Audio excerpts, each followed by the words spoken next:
Bismillahirrahmanirrahim. Assalamualaikum warahmatullahi wabarakatuh. Kita mulakan diskusi kita pada hari ini dengan umul kitab Al-Fatihah.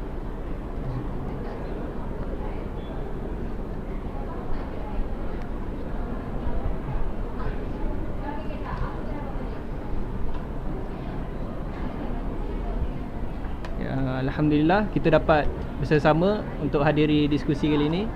Kali ini diskusi tentang ekonomi Islam dari perspektif Taqiyuddin An-Nabhani. Nabhani. Sebagaimana yang saya tahulah, Taqiyuddin An-Nabhani ni antara rujukan golongan Hizbut Tahrir. Jadi mungkin agak menarik lah untuk hari ini. Dan pembentangan hari ini dibentangkan oleh Fatah Muhyiddin atau Idea Taha, nama Facebook dia. Pelajar IT, pelajar Computer Science kat ICT. Saya pun pelajar IT juga. Jadi berapa ramai kat sini pelajar ekonomi? Tak ada. Mengharapkan free market dan sosialis untuk datang sekali ni. Okay, tak apalah. Jadi dengan itu, tanpa membuang masa lagi, jap, bagi tahu format 30 minit pembentangan, 30 minit diskusi. Dan kalau boleh jadi kritikal lah, tak payah untuk kita dengar dan terima je. Kita banyakkan diskusi. Kalau tak terima, bantah. Kalau terima, kuatkan lagi hujah tu. Dan dengan itu saya jemput Fatah Muhyiddin untuk beri bintang. Assalamualaikum warahmatullahi taala wabarakatuh.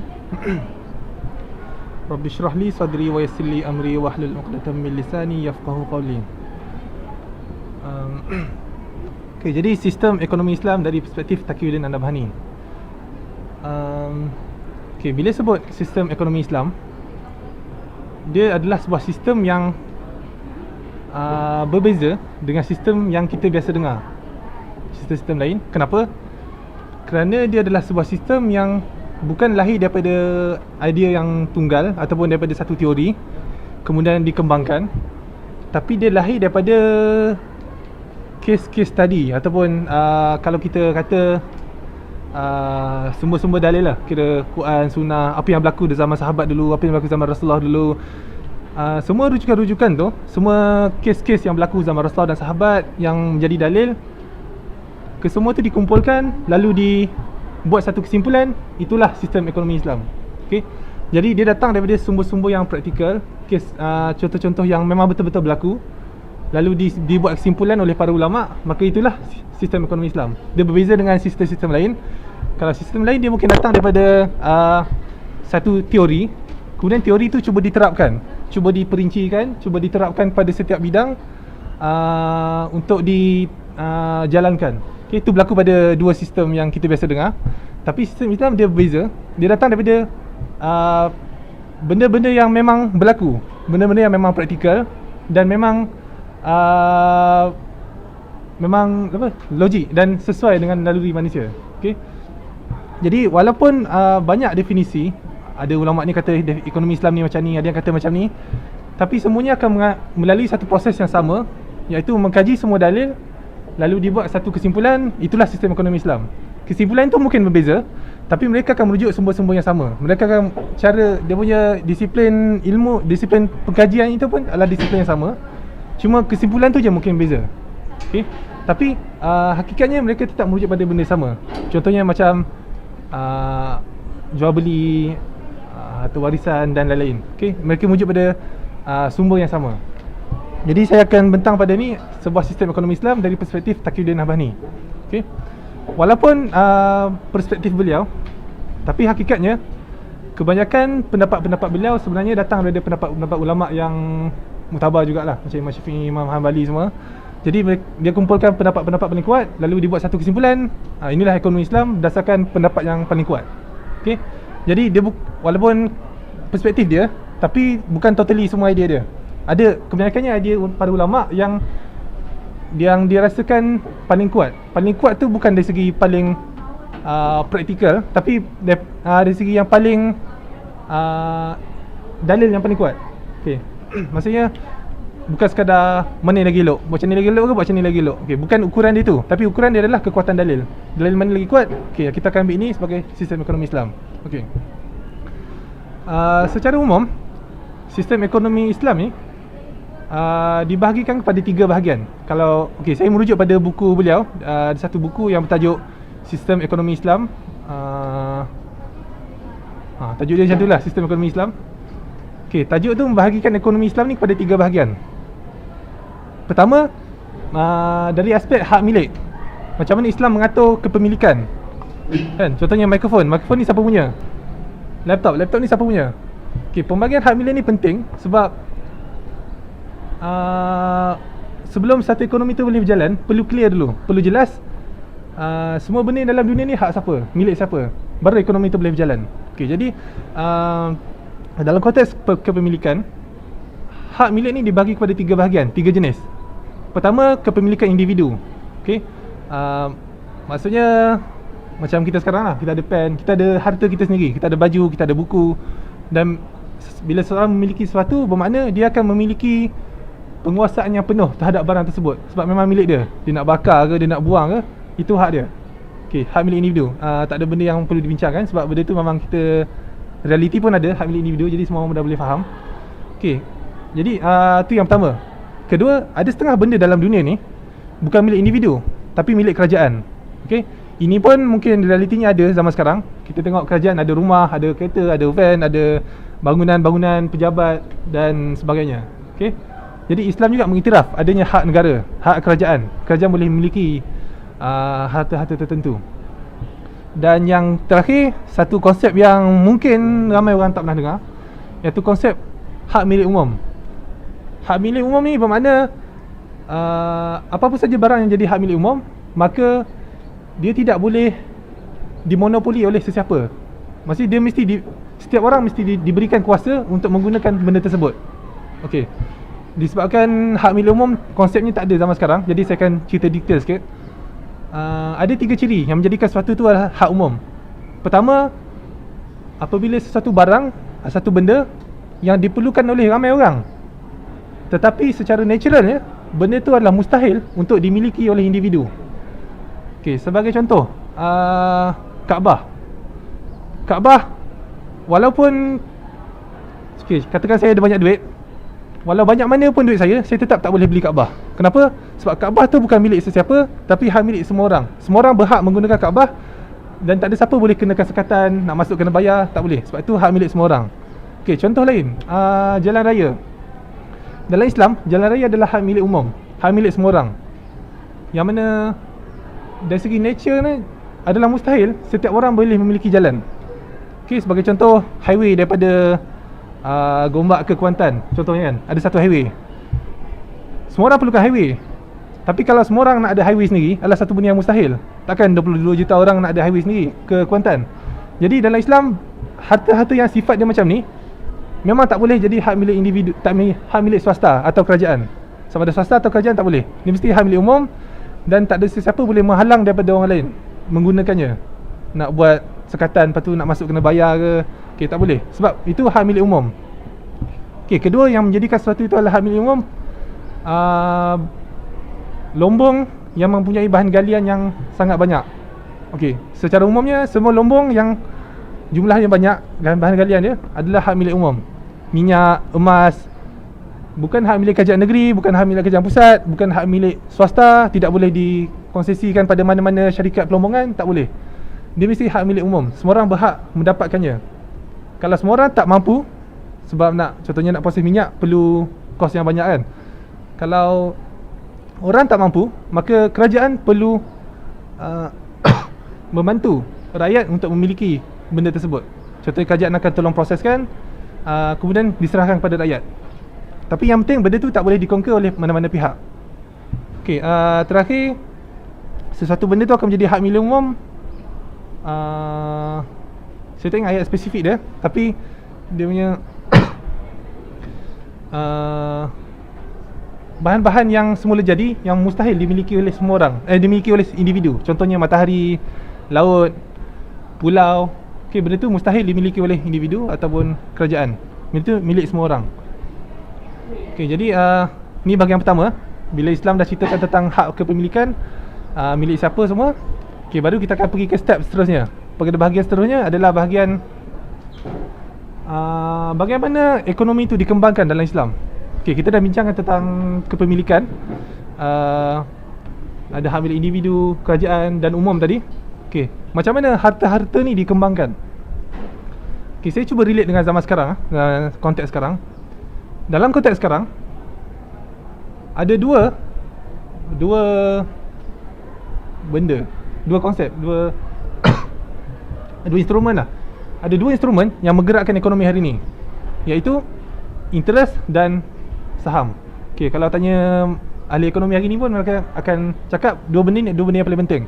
Tanpa dua benda ni, kita takkan nampak bangunan-bangunan besar, jalan raya, kereta. Kita takkan nampak segala pembangunan yang ada zaman sekarang tanpa dua benda ni dalam sistem sekarang. Sebab apa? Sebab dalam sistem sekarang, dua benda ni adalah dua benda yang utama sebagai penggerak ekonomi, interest dan saham. Okey, jadi macam mana sistem Islam boleh berkembang tanpa interest dan tanpa saham? Okey, interest semua tahu kan haram. Okey, saham pula. Okey, dalam Islam memang wujud konsep saham, tapi konsep saham bukan macam konsep yang ada sekarang. Okey, saham tu datang daripada syarikat, betul tak? Joint stock company, corporation semua kan. Okey. Dalam Islam, bila seseorang nak melakukan perkongsian, nak tubuhkan sebuah syarikat, hanya ada 5 jenis akad. Ataupun setengah ulama kata 3. Okey, kita ambil yang paling ringan, 5. Ada. Okey, ada 5. Pertama, perkongsian jenis inan, iaitu dua orang berkongsi modal. Kedua, abdan, dua pihak berkongsi tenaga tanpa modal. Ketiga, mudarabah, perkongsian antara modal dan tenaga. Ketiga, wujuh. Keempat, wujuh, menggunakan reputasi yang baik. Dan kelima adalah mufawadah, campuran antara semua konsep tadi. Okay, bila kita tengok syarikat-syarikat yang ada sekarang, syarikat-syarikat ni macam syarikat-syarikat Berhad, Group Holding semua, mereka bukan ditubuhkan atas akad-akad yang Islami tadi. Okay, mereka adalah akad yang lain. Okay, okay, terima kasih.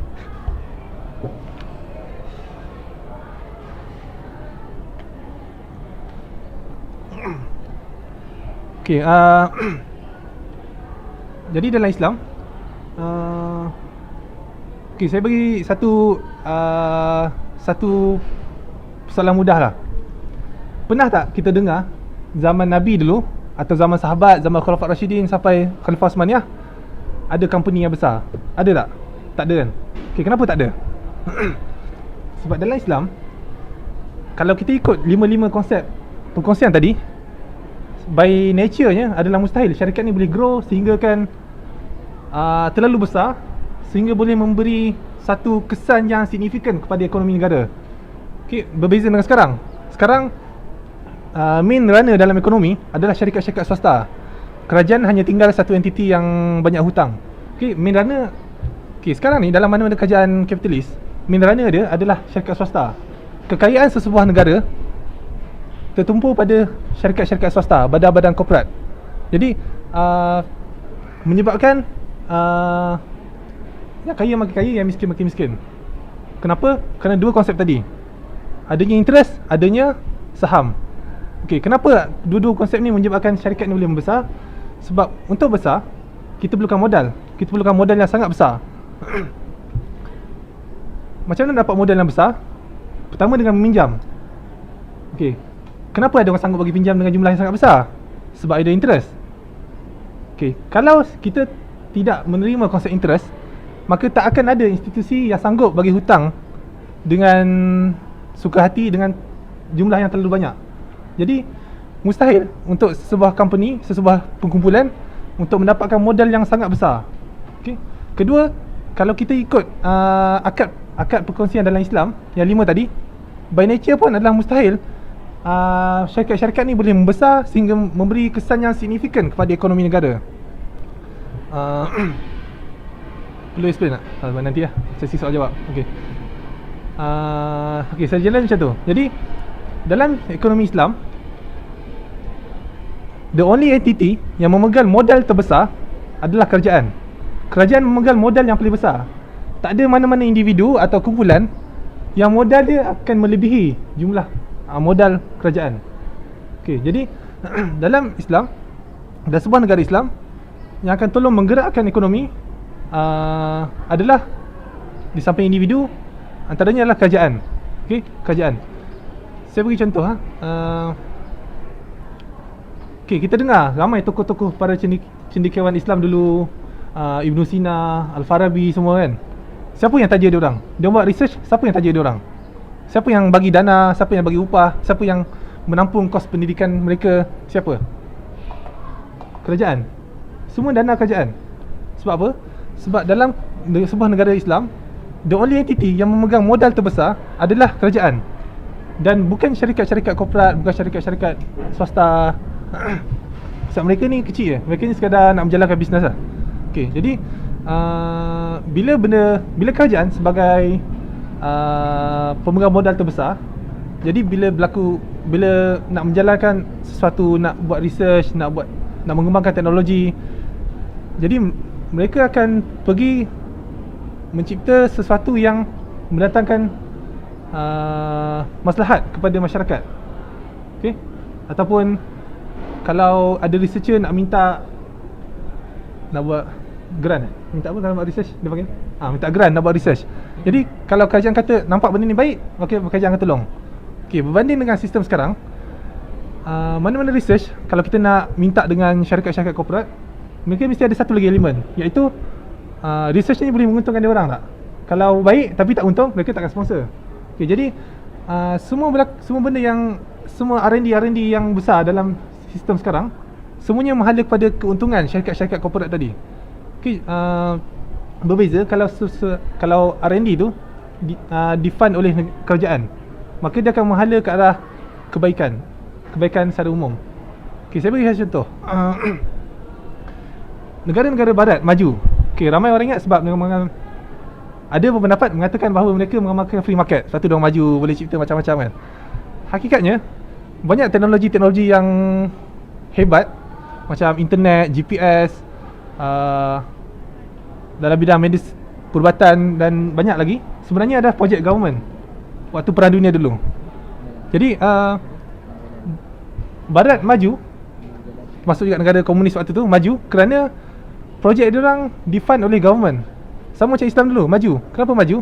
Kerana para cendekiawan tadi ditaja oleh kerajaan. Jadi bila ditaja oleh kerajaan, ilmu tu berkembang pesat. Tak ada patent, tak ada hak cipta. Okey, sekarang ni kenapa kita ada patent, kenapa ada hak cipta? Sebab R&D tadi ditanggung oleh syarikat swasta. Bila syarikat swasta dia dah sponsor R&D tadi, jadi ni mereka nak return balik, nak pulangan balik daripada research tadi dengan cara mengenakan undang-undang patent ataupun hak cipta ke atas penemuan-penemuan tadi. Jadi bila benda tu berlaku, teknologi tu tak berkembang. Teknologi tu hanya boleh digunakan oleh syarikat tadi. Siapa yang guna kena bayar. Benda sama juga berlaku pada universiti. Jadi kalau ada teknologi-teknologi baru, ilmu-ilmu dalam teknologi tu adalah hak milik company. Sebagai contoh, saya bidang computer science. Ada kawan saya pernah tanya, lecturer, kenapa kita tak belajar teknologi terbaru yang macam Samsung tu kan, macam Apple kan? So lecturer saya jawab, senang ya, teknologi tu company punya, macam ni kita nak belajar unless kalau kita bayar. Tapi dalam Islam ataupun dalam apa-apa research, kalau kerajaan yang fund, maka ilmu tu akan berkembang. Ilmu tu tak akan disekat. Ilmu kan dia boleh digunakan oleh sesiapa je, tanpa hak cipta, tanpa patent. Sebab tu dalam zaman Rasulullah hinggalah zaman Khalifah yang terakhir, undang-undang patent, undang hak cipta tak pernah diperkenalkan pun, tak pernah digunakan. Sebab research tadi difund oleh kerajaan. Okay, jadi benda tu berkembang. Okay, itu dari satu aspek lah, pengembangan. Okay, ada banyak lagi dalam buku Syekh Taqi mencerita tentang detail tentang macam mana harta tu diperkembangkan, cara bekerja, mengkaji semua. Tapi Saya simpan dulu sebab dia tu terlalu teknikal sangat. Okay, tu bahagian kedua. Bahagian macam mana pengembangan tu, harta tu berkembang. Dan terakhir, macam mana Islam mengatur distribution kekayaan. Macam mana Islam mengatur pengagihan supaya setiap orang memiliki keperluan-keperluan asas dan keperluan sekunder dan lain-lain. Okay, dalam sistem sekarang, apa mekanisme yang digunakan supaya setiap orang boleh memiliki apa yang dia nak? Okay, dalam sistem sekarang, mereka akan menggunakan mekanisme harga, price mechanism, supaya harta-harta kekayaan beredar dalam negara. Contohnya makanan. Macam mana nak bagi supaya makanan ni boleh sampai kepada semua orang? Dengan cara meletakkan harga pada makanan tadi. Jadi bila ada harga, maka pemborong pun akan termotivate untuk mengagihkan makanan dan orang pun akan beli. Jadi ni konsep kononnya invisible hand lah, kan? Jadi bila ahli ekonomi hari ni dalam sistem sekarang cuba nak menyelesaikan masalah kemiskinan, masalah tak cukup rumah, masalah tak cukup makanan, jadi mereka hanya berbincang dari konteks pasaran. Mereka nampak macam mana nak bagi orang boleh makan, kita kena bagi makanan tu ada kat pasaran lah. Kalau orang tak mampu, okay, kita kena bagi harga tu turun. Jadi perbincangan ahli ekonomi hari ni cukup sekadar tu. Macam mana nak pastikan semua orang boleh akses pasaran dan boleh beli harga makanan dengan harga yang mampu milik. Boleh beli rumah, boleh beli kereta, boleh beli pakaian dengan harga yang diorang mampu. Jadi itu je ahli ekonomi bincang.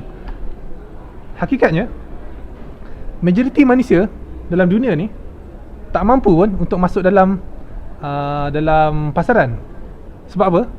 First, majoriti daripada penduduk bumi adalah kanak-kanak. Kanak-kanak kebanyakannya tak reti nak membeli, tak reti nak melabur, tak reti nak involve dalam pasaran. Ada juga golongan orang gila. Takkan orang gila nak pergi kedai beli. Ada juga orang sakit, orang lumpuh, orang miskin. Dan banyak lagi golongan-golongan. Kalau kita kumpulkan, majoriti daripada golongan ni tak mampu pun nak akses pasaran. Jadi bila ahli ekonomi hari ni hanya membincangkan tentang pasaran, maka mereka akan terlepas banyak lagi golongan-golongan yang akan tertinggal. Sebab apa? Sebab mereka hanya bincang tentang pasaran. Sedangkan ramai lagi orang yang tak mampu akses pasaran. Jadi macam mana Islam mengagihkan kekayaan, mengagihkan harta-harta tadi supaya dimiliki oleh semua orang yang layak. Okey, jadi macam mana nak bincangkan tu, kita bahagikan kepada dua bahagian lah. Okey, keperluan dalam dunia ni terbahagi pada dua jenis keperluan mengikut buku tu lah. Pertama, keperluan individu. Kedua, keperluan masyarakat. Okey, contoh keperluan individu macam makanan, pakaian, tempat tinggal. Benda tu diperlukan oleh setiap orang dan diperlukan hari-hari, diperlukan benda tu. Okey, tu bahagian pertama. Bahagian kedua adalah keperluan masyarakat. Keperluan masyarakat contohnya macam pendidikan, keselamatan, perubatan dan lain-lain yang secara generalnya semua orang perlukan benda tu, tapi mereka tak perlukan benda tu hari-hari. Dan dalam setiap hari mungkin orang lain yang perlukan, esok orang lain. So itu dikategori sebagai keperluan masyarakat. Okay, macam mana Islam membahagikan kekayaan, mengurus kedua-dua benda ni? Okay, kita pergi yang pertama dulu. Keperluan masyarakat. Dalam Islam, keperluan masyarakat ditanggung sepenuhnya oleh kerajaan. Okay, pendidikan, perubatan, keselamatan. Kalau kita tengok contoh, kalau kita tengok zaman Rasulullah hinggalah pada zaman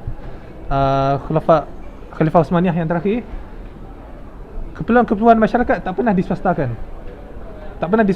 Pendidikan tak pernah diswastakan. Okay, Islam tak melarang kalau ada orang buka sekolah, tapi sekolah yang utama, sekolah yang mainstream tetap ditaja oleh kerajaan. Begitu juga dengan hospital, begitu juga dengan keselamatan, polis, tentera dan lain-lain keperluan asas masyarakat. Okay, benda-benda ni tak pernah diswastakan. Actually even kalau diswastakan pun tak ada orang mampu nak mengurus benda tu. Sebab dalam Islam tak ada pasaran saham dan tak ada interest. Jadi mustahil untuk mana-mana orang boleh kumpul modal yang begitu banyak untuk conquer mana-mana field tadi untuk diswastakan. Jadi kerajaan lah yang menjadi penggerak, yang menjadi yang menanggung lah keperluan-keperluan asas masyarakat, pendidikan dan semua kan. Okey, bahagian kedua, keperluan asas masyarakat, keperluan asas individu. Macam mana Islam mengurus benda ni? Dia dibagi yang mengikut step.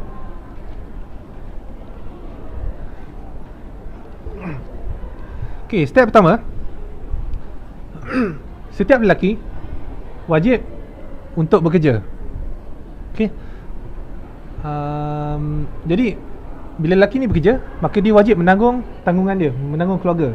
Okay, kita kena faham, dalam Islam, institusi kekeluargaan adalah institusi yang sangat penting. Bukan sekadar dari persoalan sosial, tapi juga ekonomi. Sebab tu kalau kita tengok orang-orang yang kesalahan-kesalahan yang merosakkan institusi kekeluargaan, macam berzina dan lain-lain, hukuman dia memang berat. Sebab institusi kekeluargaan ni adalah institusi yang dia sangat penting, sebab dia lah fundamental dalam ekonomi. Jadi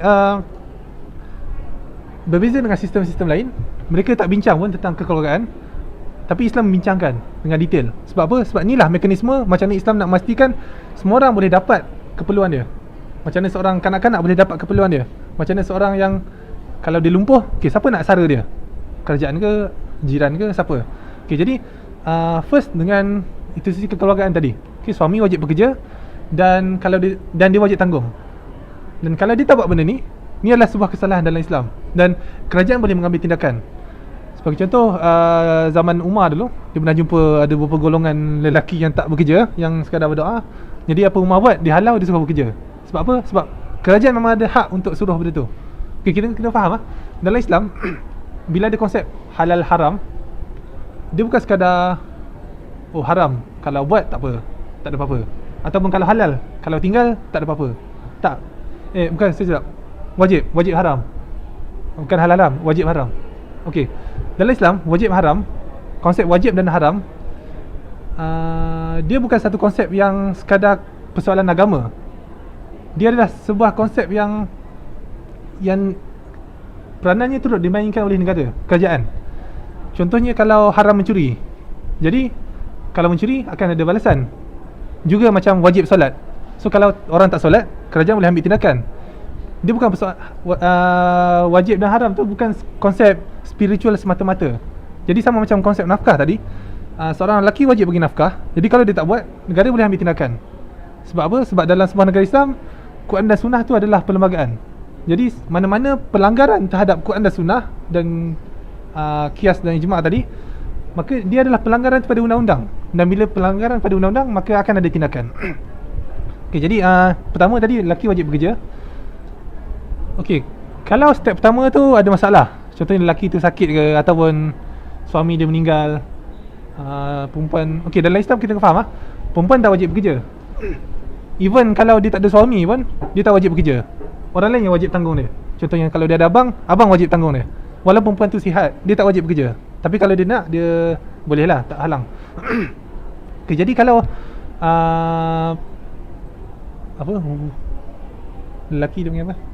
Pencarian nafkah apa? Ketua keluarga. Tak apa. Okey, kalau ketua keluarga tak ada, maka akan turun step kedua pula, iaitu kerabat-kerabat terdekat wajib menanggung kalau dia mampu. Kalau tak mampu, kita turun step seterusnya pula. Okey, step kedua, kerabat-kerabat terdekat wajib membantu. Contohnya macam abang ke, abang, datuk ke, kalau dia kuat lagi lah. Okey, kita kena faham, bila sebut waris ni bukan sekadar menerima harta pusaka. Waris juga dia ada tanggungjawab. Sebab tu dalam Islam, harta pusaka tu bukannya anak beranak yang dapat, kan pakcik pun dapat juga kan. Sebab apa? Sebab dalam Islam itu memang mekanisme untuk mengagihkan kekayaan, untuk memastikan setiap orang dapat memenuhi keperluan asas dia. Sebab kita kena ingat tadi, tak semua orang boleh akses pasaran, tak semua orang boleh pergi kedai beli barang. Kanak-kanak, bayi tak boleh beli barang. Jadi macam mana mekanisme nak pastikan susu boleh sampai ke mulut bayi, sperm boleh sampai ke mulut bayi tu, bayi tu boleh pakai pampers, macam mana? Jadi dengan mekanisme kekeluargaan tadi. Jadi bila ketua keluarga tak ada, maka kerabat-kerabat terdekat wajib tolong. Jadi sebab tu bila harta pusaka dia orang dapat juga, sebab dia orang wajib tolong. Kalau beza dengan hari ni, tanggungjawab tu tak ada nak harta pusaka kan.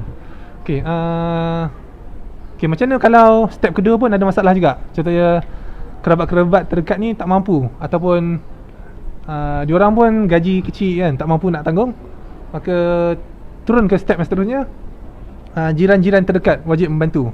Ada banyak hadis lah pasal jiran, kewajipan dosa jiran yang lalai. So bila sebut dosa ni, dia bukanlah sekadar dosa kalau kita buat tak ada apa-apa, tak ada apa-apa kat dunia. So dosa tu maksudnya haram lah, indikator kepada haram. Dan bila haram maksudnya pelanggaran pada hukum syarak. pelanggaran kepada hukum syarak, bermakna pelanggaran kepada undang-undang. Jadi akan ada tindakan yang boleh dikenakan.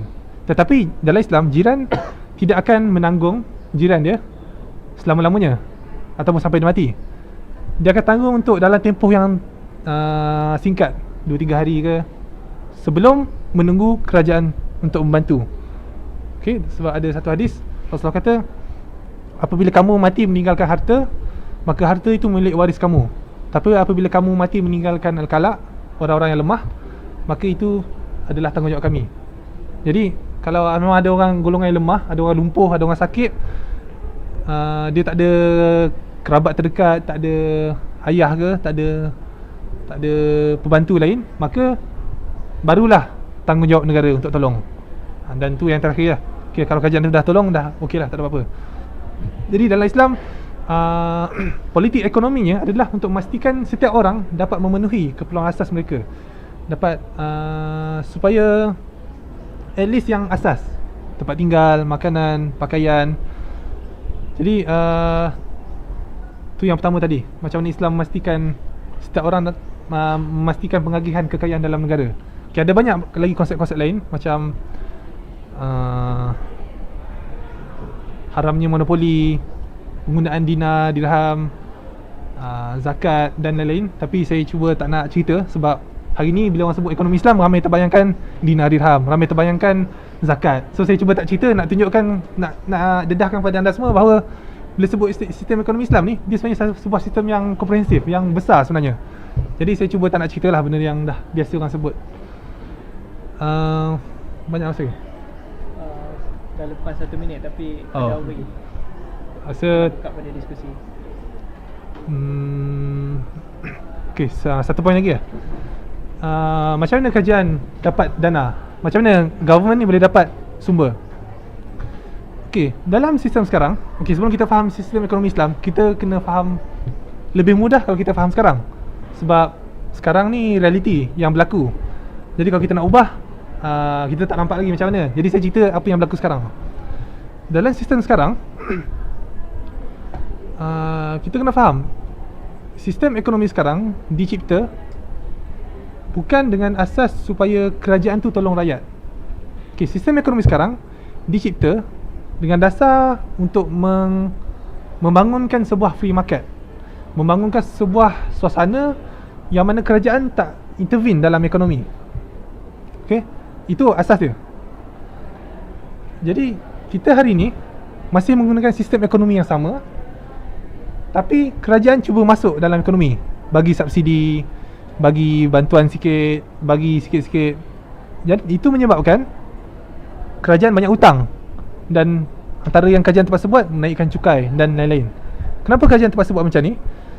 Sebab sistem tu sendiri tidak didesign supaya kerajaan tu tolong rakyat. So dalam sistem sekarang, kalau tanya mana-mana kerajaan, mereka akan rasa rakyat ni adalah sebuah beban. Ni memang real lah. Kalau kita tengok ekonomi, ahli politik ni dia macam, bagi dia rakyat ni beban. Sebab apa? Sebab memang tu yang mereka belajar. Mereka belajar free market. Sebab semua orang perlu bebas bekerja. Jadi kenapa kerajaan perlu tolong? Jadi jadi bila kerajaan cuba masuk dalam ekonomi, bagi subsidi, itu menyebabkan kerajaan banyak hutang, kerajaan terpaksa menaikkan cukai. Jadi macam mana Islam pula mengatur? Okay, dalam Islam, Islam dah menggariskan tata cara untuk kerajaan, sesebuah kerajaan mendapatkan harta. Okay, kenapa Islam perlu cerita benda ni? Sebab bila sebut tentang pendapatan negara, maksudnya negara, kerajaan akan ambil harta tu daripada somebody. Okay, contoh kalau kita nak ambil cukai contohnya, kita akan merampas hak daripada jutaan manusia di luar sana. Jadi adakah kita boleh rampas tanpa, dengan sesuka hati je, sekadar menuliskan undang-undang kemudian boleh kutip cukai? Adakah semudah tu? Tidak. Dalam Islam, kalau kita nak ambil hak orang, dia mesti ada dalil yang membenarkan kita ambil hak orang. Okay, sebagai contoh, kalau orang miskin nak mencuri, boleh tak? Boleh, sebab ada dalil yang membenarkan. Okay, jadi sama macam pelaburan, jual beli dan lain-lain. Kalau kita nak ambil hak orang, mesti ada dalil yang membenarkan kita ambil hak orang. So kalau kerajaan nak buat GST ke, nak buat cukai apa-apa ke, mesti pastikan memang ada dalil yang membenarkan dia ambil hak orang. Sebab ni hak orang ni. Kita akan mengambil hak jutaan manusia. Takkan kita boleh ambil macam tu je. Jadi mesti ada dalil yang membenarkan kerajaan ambil harta daripada mana. Okay, jadi dalam kitab Syekh Taqi tu, dia menggariskan beberapa poin yang ada 7 kot ke lebih. Okay, pertama kita kena faham, dalam Islam, dalam semua negara Islam, kerajaan adalah pemegang modal terbesar. Jadi industri berat, industri kereta, industri besi, industri buat handphone, industri telekomunikasi, semua benda tu impossible dijalankan oleh mana-mana syarikat swasta tanpa adanya interest dalam pasaran saham. Mustahil. Jadi nak tak nak memang government terpaksa buat benda tu. Jadi itu firstly itulah semua pendapatan kerajaan. So berbeza dengan sekarang ni kekayaan negara berkumpul pada badan-badan korporat. So kalau kita nak, sebab tu kalau hari ni kalau kita nak minta sponsor ke, kita akan go to corporate company kan, badan-badan korporat, sebab kekayaan negara tu memang pada dia orang. So kalau kita nak minta sponsor ke, kita akan pergi pada dia orang juga. Sebab kekayaan negara tu ada pada dia orang. Berbeza dengan zaman Islam dulu ataupun negara yang mengamalkan sistem Islam, kekayaan tu adalah pada negara, pada kerajaan. Jadi kalau kita nak minta fund ke apa-apa, kita akan go tu pada orang yang memegang kekayaan negara, iaitu kerajaan. Jadi okey, tu pendapatan negara.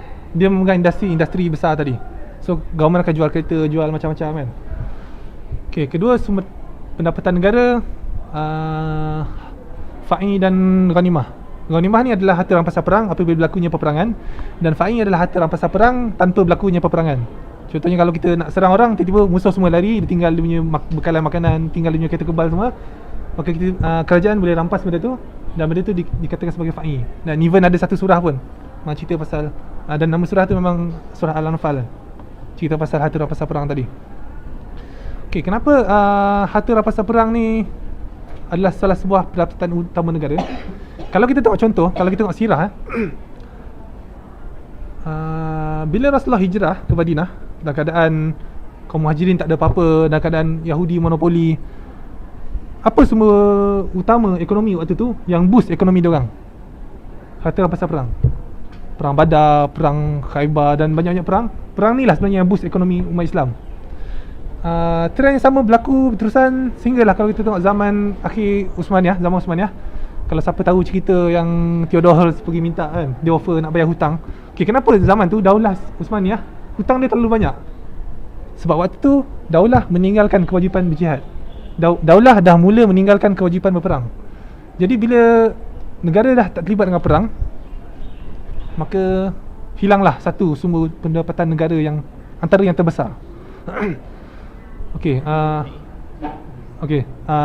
lain-lain pendapatan macam zakat, daribah dan ada berapa lagi? Ada banyak, 7 ke 8 ke, ada beberapa lah. So boleh rujuk buku tu, Sistem Ekonomi Islam, tulisan Syekh Taqi Nabhani. Okey, saya serahkan pada Musi. Okey, sekarang kita buka pada diskusi. Kalau boleh aktiflah participate dalam diskusi ni. Kalau ada tak setuju atau ada apa-apa yang setuju untuk kuatkan idea, lontarkan. Sekarang kita buka.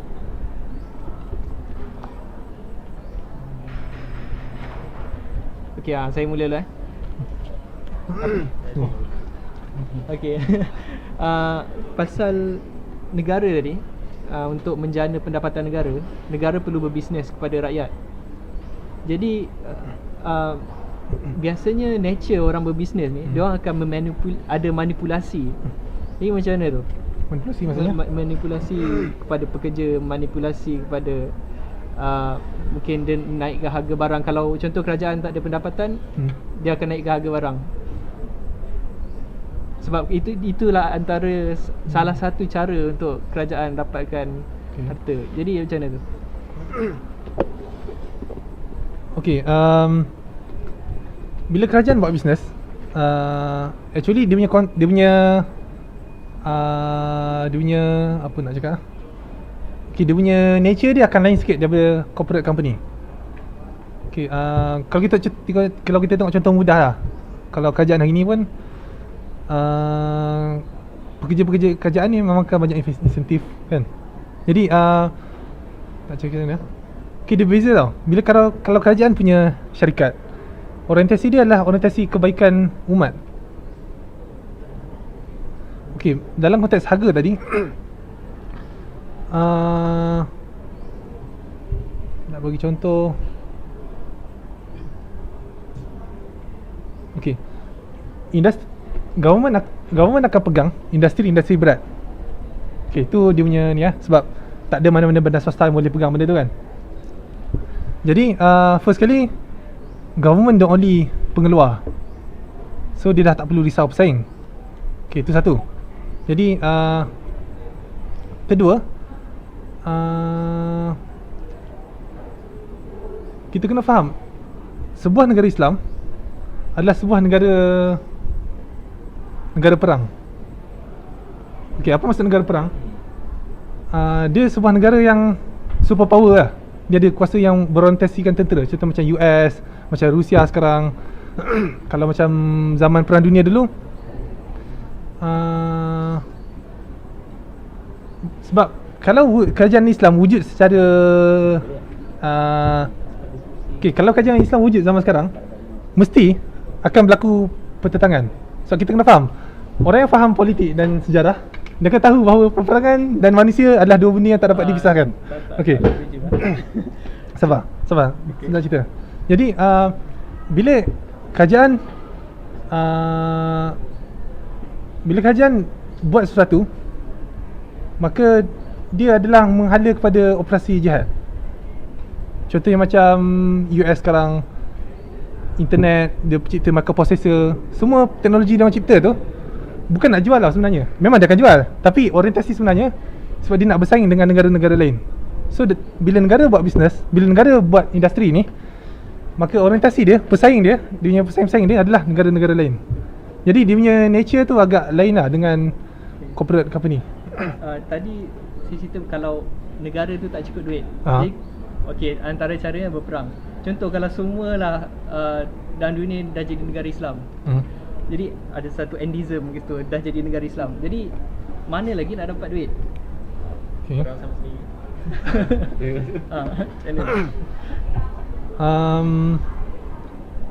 First kali benda tu rasa macam mustahil berlaku. Okay. Mesti akan ada, takkan Islam boleh conquer semua kan. Okay. Kedua, kalau berlaku situasi terdesak, ada satu kutipan yang dipanggil Daribah. Kutipan ni siapa yang biasa dengar cerita ya Imam Nawawi, Dr. Mazhar selalu cerita kan, Imam Nawawi dia kutip cukai apa semua kan.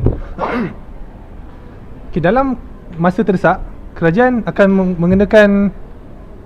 boleh mengutip harta daripada orang Islam yang kaya. Okay, kalau semua dah tak ada lah, kalau Baitul Mal dah kosong, kalau zakat pun dah kosong, kalau semua dah kosong, lepas tu time tu terdesak, memang perlukan duit sebab ada negara lain nak serang. Jadi waktu tu kerajaan boleh kenakan satu kutipan pada rakyat yang dipanggil Daribah. Daribah ni adalah satu kutipan yang hanya dikenakan pada orang Islam sahaja dan orang Islam yang berharta.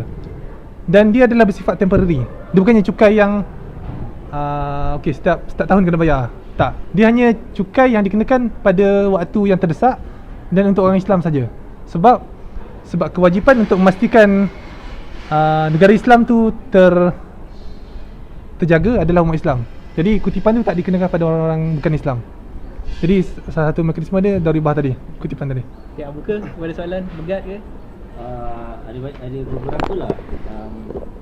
Pertama berkenaan dengan monopoli pendidikan kan. Kerajaan the sole provider of education kan. Tadi Fatah ada cakap pasal beberapa ilmuwan ketika dulu kan, yang mendapat sponsor dari kerajaan lah. Dan apabila grant cukup kriteria maka diluluskan.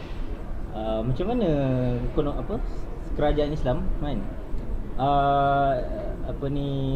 ada check and balance dalam, maksudnya dalam memberi grant pendidikan. Kita tahu mana-mana hegemoni yang naik pun dia akan bawa ideologi dia. So, macam mana dia nak meluluskan satu grant ataupun research yang berbeza ideologi dengan dia? Apakah dia akan meluluskan ataupun memang tak ada tempat lah. Ada tempat dalam research tu lah. Dan itulah apa konteks ketika itu yang apabila ilmu-ilmu ni dibenarkan membuat research dia orang, apakah ada influence ideologi? Jika tidak ada, apakah mekanisme untuk menghalang interference ataupun ideologi state dikena ke atas individu? Sebab pendidikan banyak, dia orang nak buat macam-macam kan. Dia macam benda untuk di develop kan. Pertama lah, kedua apa ni konsep negara Islam apa? Salah satu boleh. Salah satu. Tak ada pen. Okey. Okey. Okey, macam mana nak memastikan research tadi apa? Tak melanggar ideologi Islam. Betul lah orang tahu pasal Marxis. Betul ni. Okey, faham. Betul. Okey, dalam Islam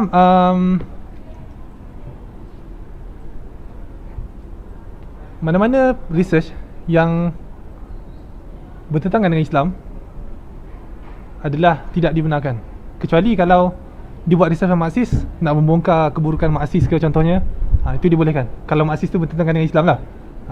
Jadi so menjawab. Okey.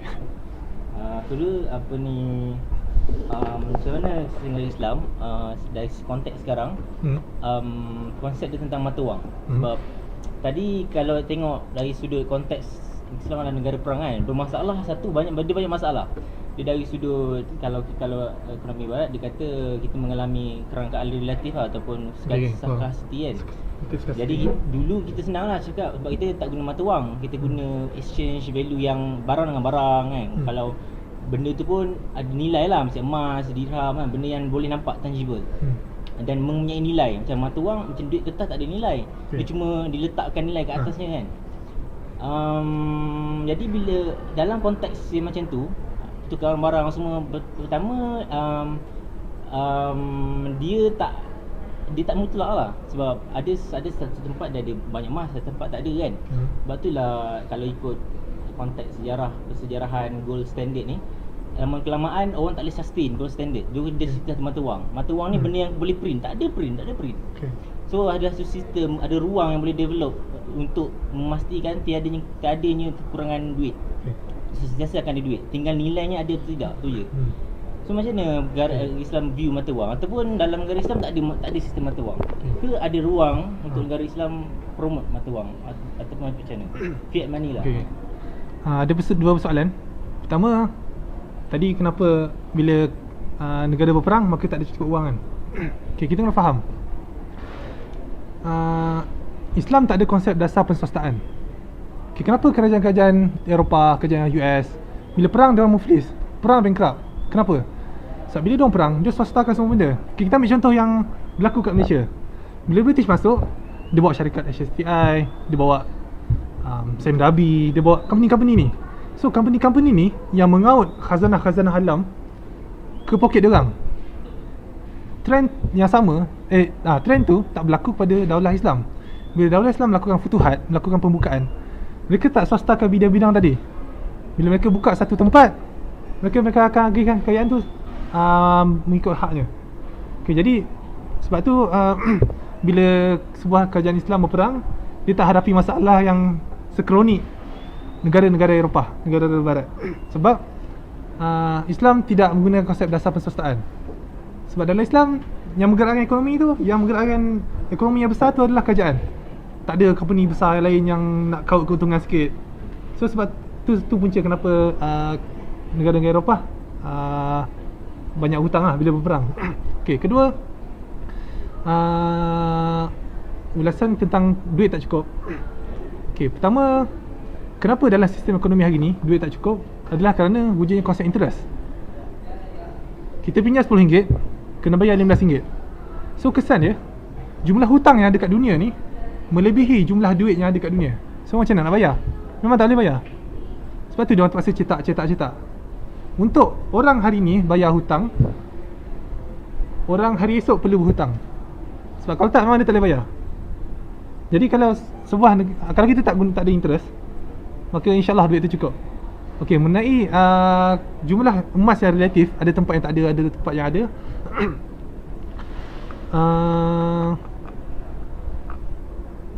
Antara tempat ni maksudnya dalam negara Islam ke atau negara lain?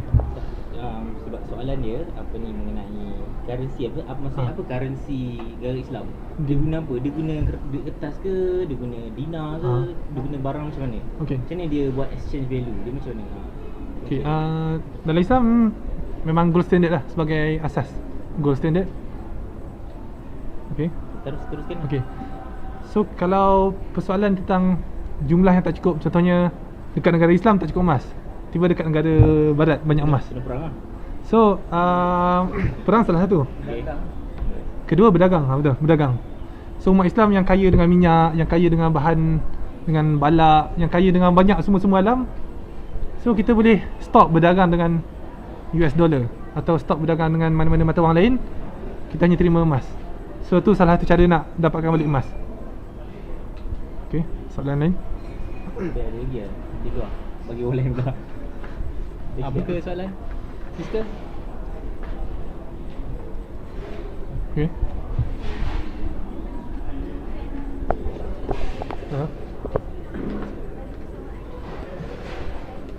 Sosialis.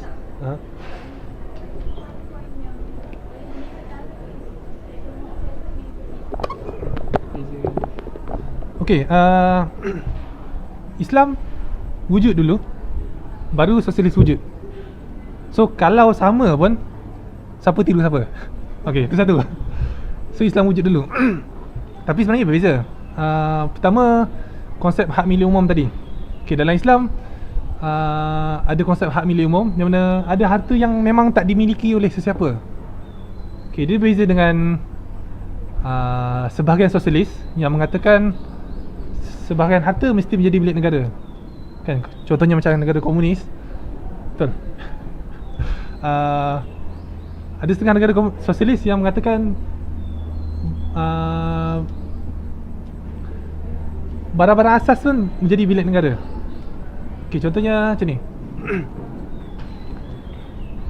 Kenapa ada idea sosialis tak bagi, sosialis mesti menjadikan banyak benda hak milik negara? Sebab first, dia nak bagi kesamarataan.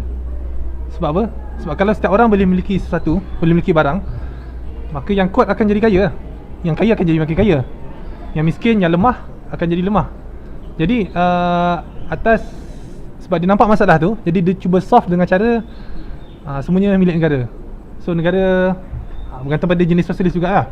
Tapi in general, macam nak solve masalah tu, yang dia orang nampak, kita ambil semua, bagi sama rata. Okay, itu tapi beza dengan Islam. Dalam Islam, kalau seseorang tu memang tak mampu, dia memang miskin, yang 4 step tadi lah. Kita start dengan lelaki, aku bagi nafkah semua. Kalau tak mampu, kerabat, tak mampu jiran, dan tak mampu negara, kerajaan. Okay, tak ada konsep gaji minimum ke apa semua. Sebab 4 step tu tadi Islam yang dah gariskan. Okay, ada setengah sosialis berpendapat cara nak solve adalah dengan cara menggunakan gaji minimum. Okay, bagi orang yang mengkaji isu gaji minimum secara mendalam, akan nampak beberapa poin yang pelik kat situ. Okay, saya bagi satu contoh mudah. Katakan kalau kereta kita rosak, kita panggil orang baiki. Rosak tayar lah, tayar pancit.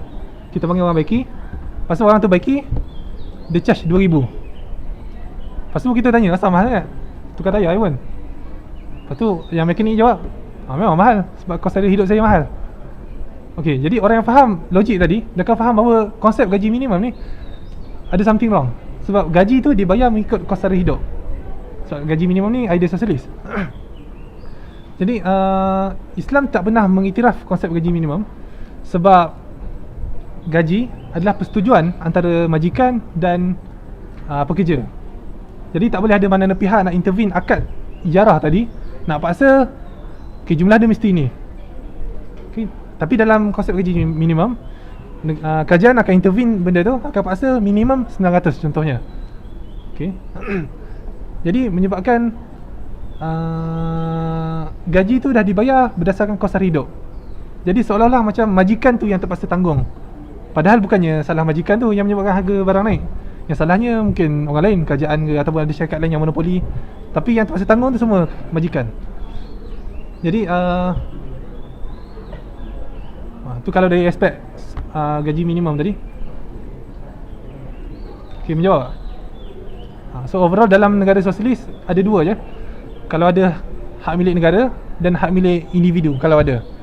Dan dalam Islam ada 3, hak milik individu, hak milik negara atau kerajaan, dan hak milik umum. Tak ada siapa punya. Bukan kerajaan punya. So, kalau kerajaan punya, kerajaan boleh konsesi kan. Ni bukan kerajaan punya pun.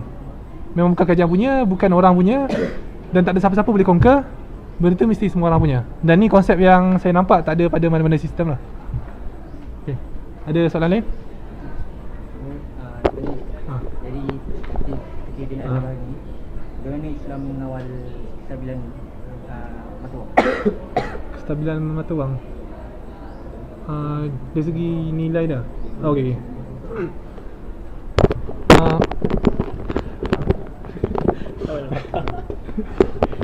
Mudah.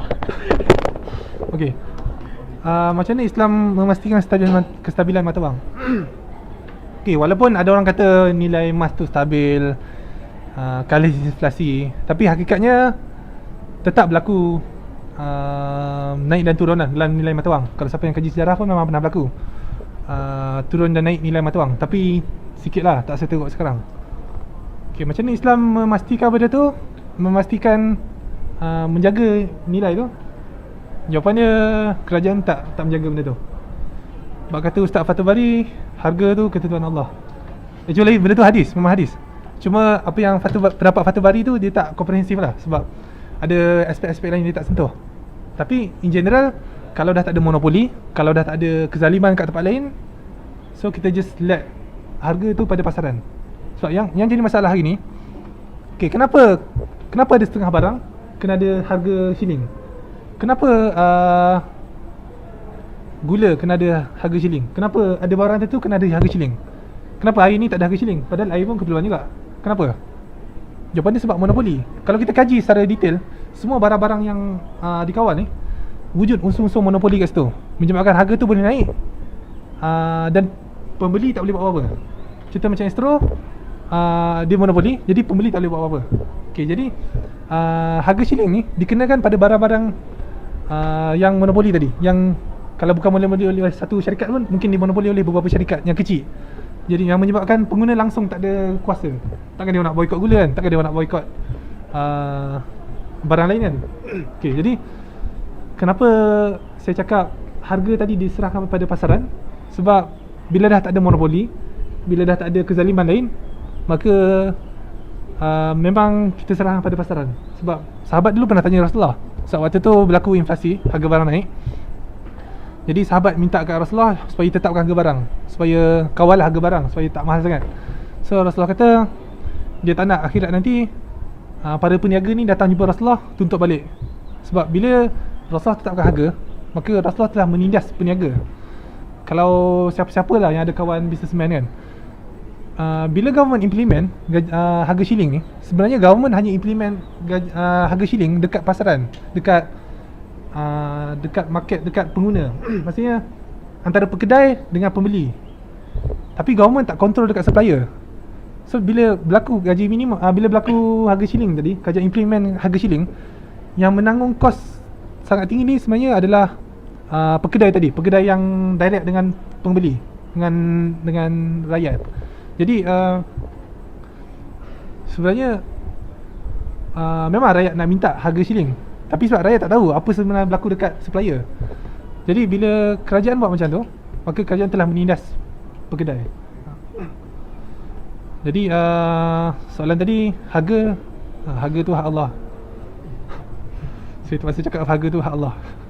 Tapi dalam mesti pastikan tak ada monopoli dan lain-lain lah. Soalan lagi? Dalam Islam ni ada konsep insurans. Insurans. Okay. Pertama kita kena faham kenapa insurans tu wujud dalam kapitalis, dalam sistem sekarang. Dalam sistem sekarang, ahli ekonomi percaya untuk menggerakkan ekonomi, semua benda mesti diletakkan harga. Okay, sebagai contoh, tandas kena bayar. So kalau tandas tak kena bayar, siapa nak pergi cuci semua kan? Siapa nak buat benda ni? Okay, kalau makanan tu free, siapa yang nak pergi tanam padi semua kan? Jadi ahli ekonomi percaya untuk menggerakkan ekonomi, semua benda mesti berbayar, termasuk jaminan. Okay, antara benda yang tak wujud dalam sistem sekarang adalah jaminan sosial semua kan. Contohnya macam sakit. Apa jaminan kalau tiba-tiba kita sakit, nak pergi hospital, tak ada duit? Siapa yang nak tolong jamin kita? Okay, jaminan ni tak ada. Jadi ahli ekonomi percaya untuk wujudkan satu pihak yang boleh menjamin, mesti diletakkan harga. So benda tu mesti dibeli. Jadi insurans tu mesti boleh dijual beli. Barulah akan ada pihak yang sanggup tawarkan perlindungan, sanggup tawarkan insurans, dan baru ada orang nak beli. Barulah insurans tu wujud. Kalau tak ada harga, kalau maka tak ada siapa nak tolong jamin, kan? Jadi berbeza dengan Islam.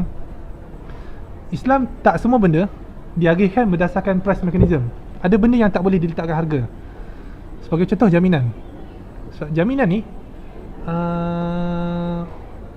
jaminan keselamatan, contohnya jaminan kesihatan, jaminan pendidikan. So insurans meliputi benda tu kan. Benda-benda ni sebenarnya dah dijamin oleh kerajaan. Sebab dalam Islam, keperluan asas masyarakat ditanggung oleh kerajaan. Jadi bila kerajaan dah tanggung hospital, kerajaan dah tanggung pendidikan, bila kerajaan dah jamin keperluan asas seseorang. Kalau seseorang lelaki jatuh sakit, lumpuh contohnya, kerabat dia perlu tolong. Kalau kerabat dia tak mampu tolong, jiran dia akan tolong, kemudian negara akan tolong, kerajaan akan tolong. Jadi negara sendiri yang menjadi penjamin kepada rakyat dia. Dan saya tak nampak insurans tu satu keperluan lah dalam sebuah negara Islam yang mengamalkan sistem ekonomi Islam. Okey. Soalan ni? Ni? Ada satu soalan je lah. Okey. Soalan pasal tentang hukum asal sesuatu. Tadi saudara sebutkan tentang GST tak boleh sebab dalam Islam, dalam sejarah Islam, dalam Islam tak ada sebut tentang GST, tentang cukai. Tapi yang saya faham dalam setakat yang ilmu yang saya sedikit adalah ada dua benda dalam Islam, ada dua perkara perbezaan dari sudut ibadah dengan sudut muamalat. Dalam ibadah segala sesuatu adalah haram melainkan benda yang telah ditetapkan. Saya yakin IRK law ada belajar benda ni. Dalam bab muamalat semua perkara adalah harus, melainkan ada dalil atau nas yang mengatakan benda tu haram. So kalau kita katakan benda-benda contohlah guna mikrofon, kan? Nas tak pernah dalam sejarah Islam gunakan mikrofon. Dan dalam ekonomi juga saya yakin soal muamalat, soal perkara yang kehidupan seharian. So kenapa perkara-perkara contoh penggunaan itulah cara saudara sebut tentang cukai GST, cara-cara instrumen-instrumen yang sekarang kita gunakan tak pernah sebut dalam nas, tak pernah sebut dalam Nabi tak pernah anjurkan, tapi boleh atau tidak benda ni digunakan sebenarnya kalau saudara faham tak? Okay, dalam bab muamalat memang diberikan kebebasan, tapi tak semua. Contohnya bila melibatkan hak dan tanggungjawab, boleh tak seorang ayah kata, oh saya tak nak jaga anak saya? Tak boleh. Sebab Islam dalam bab persoalan hak dan tanggungjawab dah ada dalil yang spesifik benda tu. Sama macam akad. Akad Islam dah tetapkan. Akad jual beli macam mana, akad syarikat macam mana, akad ni macam mana, akad nak melantik pemimpin macam mana. Okay, saya bagi contoh mudah lah dalam bab muamalat. Boleh tak saya ambil handphone kawan saya tanpa kebenaran dia, lepas tu saya bagi RM1? Saya kata, ni akad baru. Islam dalam bab muamalat bebas, ni akad baru. Tak boleh. So dalam bab hak dan tanggungjawab dan dalam bab akad, Islam dah jelaskan. Kalau nak berkongsi macam ni, kalau nak buat akad ni macam ni, dah jelas. So kita tak boleh tiba-tiba kata, ni akad baru ni, dalam muamalat bebas. Tak boleh. Contoh lain, Islam telah menetapkan hubungan antara lelaki dan perempuan hanyalah akad nikah. So tak boleh tiba-tiba ada orang kata, bab muamalat kita bebas. So saya nak perkenalkan akad baru, akad couple. Couple ni bukan berzina, couple ni bukan kahwin, dia akad baru. Boleh tak? Tak boleh. So dalam Islam, muamalat memang bebas, tapi dalam bab melibatkan kontrak, akad kan, tu telah ditetapkan. So kita tak boleh tiba-tiba nak buat satu akad baru, kononnya akad baru, tapi hakikatnya Islam dah cerita semua akad secara jelas dan secara sempurna lah. So Islam tu memang dah sempurna, yang meliputi semua perkara, terutama dalam konteks akad. So saya tak nampak akad tu boleh dicipta akad baru. Contohnya akad joint stock company. Oh ni Islam tak pernah cerita ni, akad baru. Tak boleh. Sebab dalam Islam memang dah cerita lah, kalau nak melabur macam mana, ni je akad dia. Dalam bab lain dalam bab nak cipta teknologi baru, cipta mikrofon ke cipta komputer memang boleh. Itu memang dalam bidang saintifik memang boleh. Tapi bila benda tu melibatkan akad, melibatkan hubungan antara manusia, kontrak, dan melibatkan hak dan tanggungjawab, benda tu mesti refer pada dalil. Sebab benda tu ada halal haram. Dia beza dengan mikrofon tak ada halal haram, cuma bergantung pada cara guna. Tapi bila melibatkan akad tadi, dia dah melibatkan hukum. So tu dah Islam dah spesifik lah. So dalam konteks ni dah sambung ni lah. Dalam konteks ni cukai ada dalil lah. Ada dalil yang mengatakan haram untuk ambil cukai ke? Ada tak? Okey. Saya kalau yang macam kahwin tadi, soal kahwin, ada dalil yang mengharamkan zina. Sebab benda tu benda memang tak kahwin. Kalau kita tak kahwin, zina lah. Memang tak boleh. Benda tu haram. So kalau Ada dalil yang mengatakan bahawa kita tak boleh merampas hak orang tanpa hak. So kalau kalian kenakan cukai tanpa dalil, sama macam merampas tanpa hak. Okey, contohnya macam boleh tak kerajaan tiba-tiba nak rampas handphone? Ada satu kezaliman. Saya dirampas tanpa hak. Apa dalilnya nak rampas handphone kita? Tapi kerajaan buat lebih teruk daripada tu. Kerajaan kenakan bayar, kerajaan merampas gaji kita setiap tahun, kerajaan rampas tanpa dalil. Unless kalau ada dalil. Sebab ni melibatkan hak orang. Kita nak ambil orang punya. Kalau tak ada dalil, contohnya tak ada dalil yang membenarkan saya curi handphone dia, so haram lah. Sebab kita ambil dia punya. Sama macam kalau kerajaan nak kenakan, nak contohnya macam gaji tu milik dia, tiba kerajaan nak ambil. Apa dalil kerajaan nak ambil? Sebab tu hak dia. So, kerajaan dah merampas. Okey. Jizyah tu masuk kategori cukai. Jizyah. Okey, bahasa Melayu adalah bahasa yang sangat miskin lah dari kosakata. Jadi sebab tu jizyah, kalau kita baca sirah yang terjemahan, jizyah, daribah apa semua, semuanya dia terjemah jadi cukai. Sebab tu bila kita baca, kita akan jadi confused sikit lah. Tapi berbeza kalau kita baca yang Arabnya, dia orang ada term yang spesifik. Okey, ni jizyah, ni daribah, ni kharaj, ni usyur. Jadi kalau kita baca yang bahasa Melayu, semuanya jadi cukai. So kita jadi confused. Oh, ni ada cukai. Tapi hakikatnya dia orang ada term-term yang tertentu. Jadi kalau persoalan jizyah tu cukai ke tak, bergantung pada definisi lah. So kalau ada orang kata jizyah tu cukai, okey, ya cukai, tapi cukai yang dibenarkan berdasarkan sebuah ayat Quran. A'udzubillahi minasyaitanirrajim. Qatilul ladzina la yu'minuna billahi wal yawmil akhir wa la yuharrimuna ma haramallah wa la yadinuna dinal haqqi minal ladzina utul kitaba hatta yu'tul jizyata an yadin wa hum saghirun. Okey, surah Taubah yang mengatakan bahawa kerajaan memang ada hak untuk ambil jizyah daripada orang kafir. So ada dalil yang membenarkan kerajaan ambil. So kalau tak ada dalil, apa hak kerajaan nak rampas? Sebab tu dah kira merampas lah. Apa beza dengan perompak? Sama je. Cuma dia perompak yang seorang kerajaan. Faham tak? Okey, menjawab. Lagi soalan rasa terakhir kan? Satu lah last. Okey. Ada. Kalau ada saya bagi duluan lah. Saya banyak sangat tanya. Ada tak? Tak ada kan? Ada, saya tutup lah dengan soalan akhir lah. Dari konteks tadi kerajaan adalah sole provider kan. Banyak nampak ekonomi Islam ni kerajaan center of everything lah. Dia provide education, dia provide ni. So dalam konteks kerja, tadi kata setiap lelaki ni antara syarat-syarat apa ni, ni lah apa, sumber-sumber lah. Antaranya institusi keluarga lah. Setiap lelaki wajib bekerja kan. Wajib bekerja. Okay, siapa yang provide kerja ni? Kerajaan yang provide. Maksudnya kan kerajaan pegang semua industri kan. So industri, macam lah kita ada banyak industri. So semua tu kerajaan yang provide kerja. Swasta boleh tak provide kerja? Kalau boleh, sejauh mana? Sejauh mana? Maksudnya bila dia berkembang sejauh mana dia boleh provide kerja? Lepas tu dari sudut free market ekonomi kan, asalnya untuk orang kata untuk memperkasa atau memberdaya individu-individu lah, untuk dia innovate benda baru supaya dia masuk into market lah, dengan memperkasa individu. So macam mana dari sudut center kerajaan Islam sebagai center of everything ingin memberdaya masyarakat untuk buat sesuatu yang baru? Sebab dengan kerajaan menjadi sole provider, dia akan impose apa yang dia nak. Macam dalam konteks business, selalunya dalam business, innovation tu dia berbeza. Kalau kita tahu innovation adalah buat satu benda yang baru, kan? Benda yang dah ada kita alter sikit jadi benda yang baru. Boleh berbeza dengan creativity lah. Tapi dalam business, innovation adalah creating something that people don't know they need it. Orang tak tahu pun yang dia perlukan benda tu. Contoh mesin photostat. Zaman dulu orang tak tahu pun yang dia perlukan mesin photostat. Tapi sebab ada individu-individu ni yang diperkasakan melalui company swasta, maka dia create satu benda, baru kata, oh rupanya kita perlukan mesin photostat untuk sebarkan fahaman semua. Macam mana kerajaan Islam view benda ni? 10 minit.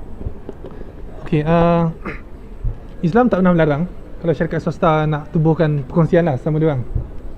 Dan tu tak jadi masalah.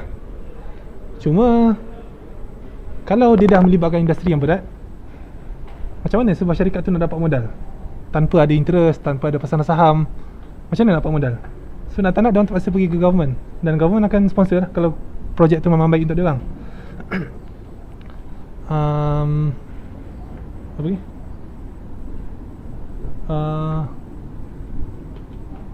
Kawan sole provider. Okay, tu je. Ni macam mana kerajaan nak empower individu untuk sentiasa kreatif, inovatif, buat sesuatu benda yang baru.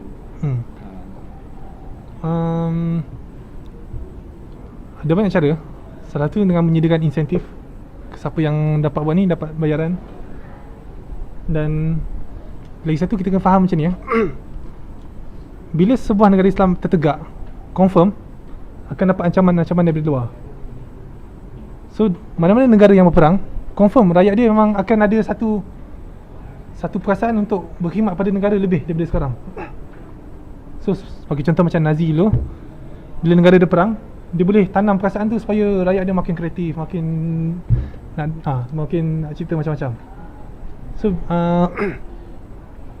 antaranya sebab tu lah, bila berlakunya persaingan dengan negara lain. Okay, perang ni kita kena, kita jangan bayangkan perang ni mesti tembak-tembak, bunuh-bunuh. Okay, bila sebut perang, kita kena bezakan antara peperangan dan pertempuran. Faham tak? Kena explain apa tu beza peperangan dan pertempuran. Explain. Okay, ada satu strategi, satu teknik yang dipanggil lose the battle, win the war. Okay, ni menunjukkan bahawa battle dan war adalah dua benda yang berbeza. So bila saya sebut negara Islam sebuah negara perang, so jangan bayangkan kerja kita bunuh orang. Dia beza. Perperangan dan pertempuran adalah dua benda yang berbeza. Pertempuran adalah physical fight lah yang kita faham. Manakala peperangan lah adalah satu benda yang macam mana kita nak dia macam permainan politik lah. Kira contohnya macam World War 1, World War 2. Okay, dia memang satu peperangan. Setiap negara nak mencapai dia punya target politik dia. Tapi dalam World War 1, World War 2 akan ada banyak peperangan. Akan ada banyak pertempuran. Ada pertempuran dekat Paris, pertempuran dekat sini banyak. Jadi bila saya sebut negara Islam adalah negara yang perang, bermaksud sebuah negara lain ni akan selalu fikir macam mana nak jatuhkan negara ni. Tu maksudnya negara perang. Dia sebuah negara superpower yang ada tentera banyak, tapi tak mahu kerja dia bunuh orang je. Yang maksudnya dia akan sentiasa mendapat ancaman daripada luar. Jadi sebuah negara yang wujud dalam nature macam ni, ni salah satu benda yang menyebabkan rakyat tu akan invent benda ni. Okay. So sebagai kesimpulan, saya petik sebuah ayat Quran, surah Taha. A'udzubillahi minasyaitanirrajim. Wa man a'rada an dzikri fa inna lahu ma'isyatan danka wa nahsyuruhu yaumal qiyamati a'ma. So barang siapa yang menolak petunjuk Allah, hidayah Allah tadi, maka Allah akan jadikan kehidupannya sempit di dunia, dan ke akhirat dia akan dibangkitkan dalam keadaan buta. So sebagaimana yang umat Islam hadapi sekarang, bila kita meninggalkan ajaran Islam, kehidupan kita makin sempit, hidup makin susah, cukai, harga makin tinggi, dan kehidupan makin sempit. Lepas tu kalau kita redha dengan kehidupan macam ni, dan kita suka macam ni, dan ke akhirat nanti akan dibangkitkan dalam keadaan buta. So dah lah hidup susah kat dunia, kat akhirat pun susah juga. So tu ancaman Allah pada orang yang tidak mahu mengamalkan Islam sebagai sebuah agama yang syumul, sebagai sebuah agama yang lengkap segi ekonomi, politik, sosial dan semua. Okay. Assalamualaikum. Dan rasa itu je. Tutup dengan tasbih kafarah surah As. Assalamualaikum.